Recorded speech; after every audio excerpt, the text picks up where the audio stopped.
Hi, this is Jody. Welcome back to my book review. Welcome to my channel. If you're new here, welcome.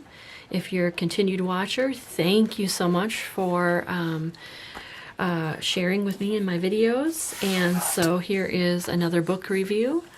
This one I found at a thrift store and I immediately grabbed it. It was fantastic. Of course, the cover is just beautiful. This is a great cover for a journal. It is titled How to Keep a Sketchbook Journal by Claudia Nice. It's a beautiful matte cover. Let me zoom in just a tad. And then it has a cloth side here.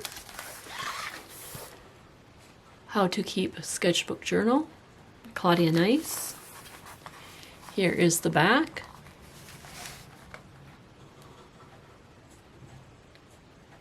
Looks like it's sold in the US for $26.99, $17.99 in the UK, and $41.99 in Canada.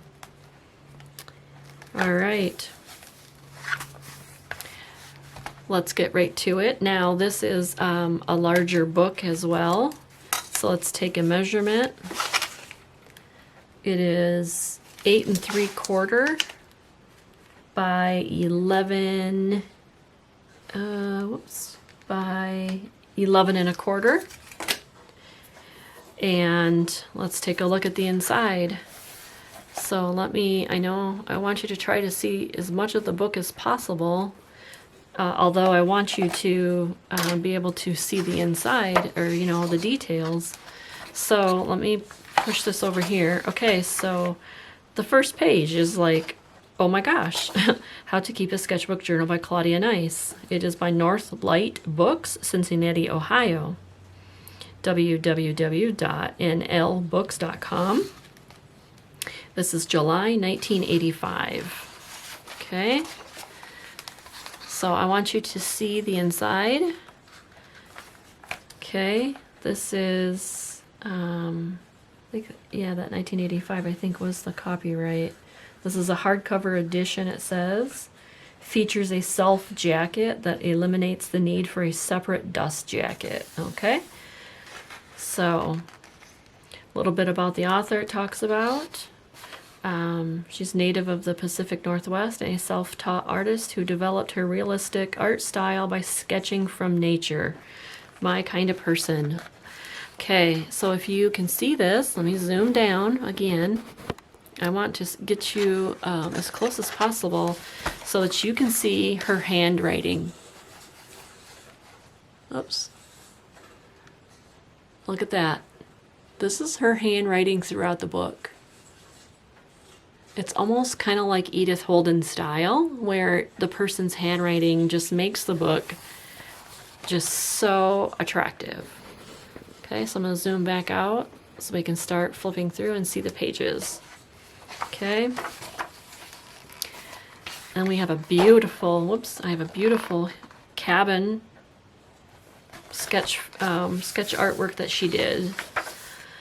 So, and then maybe this is her? Not sure. But all of this is just absolutely just fantastic. She has the leaves, the flowers, and then look at all of these beautiful images. This is just gorgeous. Look at this garden fairy.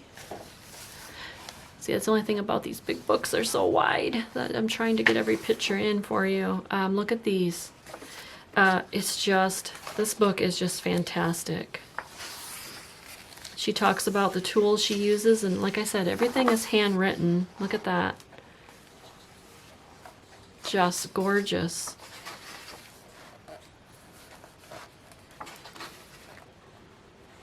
Some black and whites, pencil type drawings. Look at that. Isn't that something? I absolutely just love this handwriting. It is just so neat. So this is definitely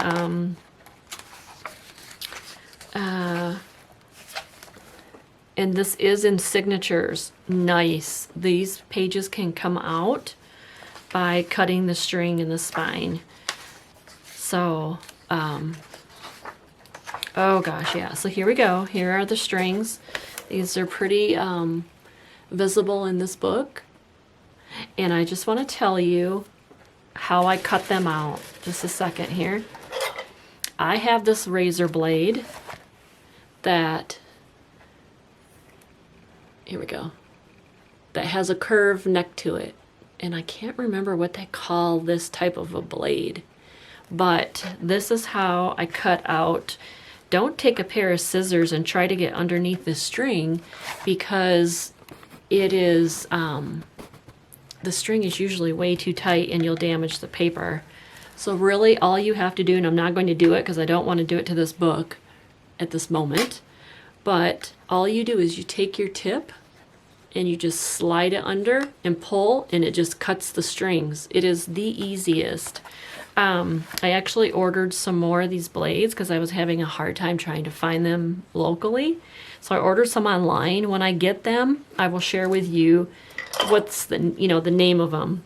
Okay. Also, I got these blades. So this blade is a carpet blade. Okay. This has a very sharp hook on it. It will do the same thing by just putting it under and grabbing it and just whoop, and it'll cut the string. So these are the best way to go. This is a carpet one, but again, it has a little bit shorter reach, where this one is a longer reach to get way under. Both work fantastic. So I just wanted to share that with you real quick. Okay, so let's keep going. Sorry. Let me zoom out here and keep going with this beautiful book. Oh, look at those precious pictures that she drew. Horses. Oh, it's just absolutely gorgeous. Look at that. I will not fussy cut this book at all, because I will use the pages, as a whole. I may use this book myself for a cabin journal, because it takes me 1 year usually, or 2, to write and fill up a journal that I have. The journal that I'm currently working on is, I did a flip through of it. It's red with a chickadee on the front, and I will try to link it below if you want to take a look at that nature book. But I will probably turn this, because it is so beautiful and it's all about nature, and that's what I adore. So I may turn this also into, look at that. I'm going to show you the whole page. Isn't that fantastic? So I may turn this into a journal for myself as well, because I just love it. And I will keep the pages whole, and then I'll just put in pages in between of writing pages. Look at this. We folk of the hemlocks. Isn't that gorgeous? Oh, then there's Christmas. Look at that. The Big Bad Wolf, Little Riding Hood. There's some scary stuff. But overall, this was I don't even know what I paid for it. I think it was probably $1 or less at a thrift store, but I immediately grabbed it when I saw it. So, okay. So here we go again. How to Keep a Sketchbook Journal by Claudia Nice. And this is the little, if you look at it closely, this is supposed to be like Scotch tape on here. Isn't that cool? I just love it. Okay. So hopefully you're enjoying my book reviews, and it helps you try to find books that you're looking for. All right. Thank you so much, and have a great day. Bye.